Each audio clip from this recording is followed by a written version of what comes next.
ہمارے ان احسانات کو یاد کرو جب ہم نے تم کو قوم فرعون سے نجات بخشی۔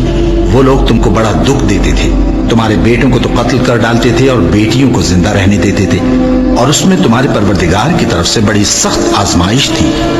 اور جب ہم نے تمہارے لیے سمندر کو پھاڑ دیا، پھر تم کو تو نجات دی اور فرعون کی قوم کو غرق کر دیا، اور تم دیکھ رہے تھے۔ اور جب ہم نے موسیٰ سے 40 رات کا وعدہ کیا تو تم نے ان کے پیچھے بچڑے کو معبود مقرر کر لیا، اور تم ظلم کر رہے تھے۔ پھر اس کے بعد ہم نے تم کو معاف کر دیا تاکہ تم شکر کرو۔ اور جب ہم نے موسیٰ کو کتاب اور معجزے عنایت کیے تاکہ تم ہدایت حاصل کرو۔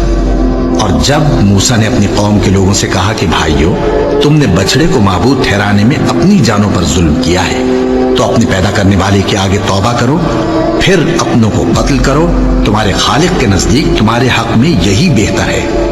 پھر اس نے تمہارا قصور معاف کر دیا، وہ بے شک بڑا معاف کرنے والا ہے، بڑا مہربان ہے۔ اور جب تم نے موسیٰ سے کہا کہ موسیٰ، جب تک ہم اللہ کو سامنے نہ دیکھ لیں گے تم پر ایمان نہیں لائیں گے، تو تم کو بجلی نے آ گھیرا اور تم دیکھ رہے تھے۔ پھر موت آ جانے کے بعد ہم نے تم کو اثر نو زندہ کر دیا تاکہ احسان مانو۔ اور ہم نے بادل کا تم پر سایہ کیے رکھا اور تمہارے لیے من و سلوہ اتارتے رہے کہ جو پاکیزہ چیزیں ہم نے تم کو عطا فرمائی ہیں ان کو کھاؤ پیو، مگر تمہارے بزرگوں نے ان نعمتوں کی کچھ قدر نہ جانی، اور وہ ہمارا کچھ نہیں بگاڑتے تھے بلکہ اپنا ہی نقصان کرتے تھے۔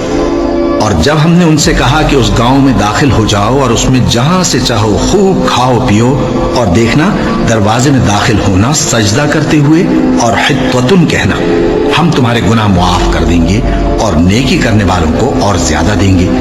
تو جو ظالم تھے انہوں نے اس لفظ کو جس کا ان کو حکم دیا تھا بدل کر اس کی جگہ اور لفظ کہنا شروع کیا، بس ہم نے ان ظالموں پر آسمان سے عذاب نازل کیا کیونکہ نافرمانیاں کیے جاتے تھے۔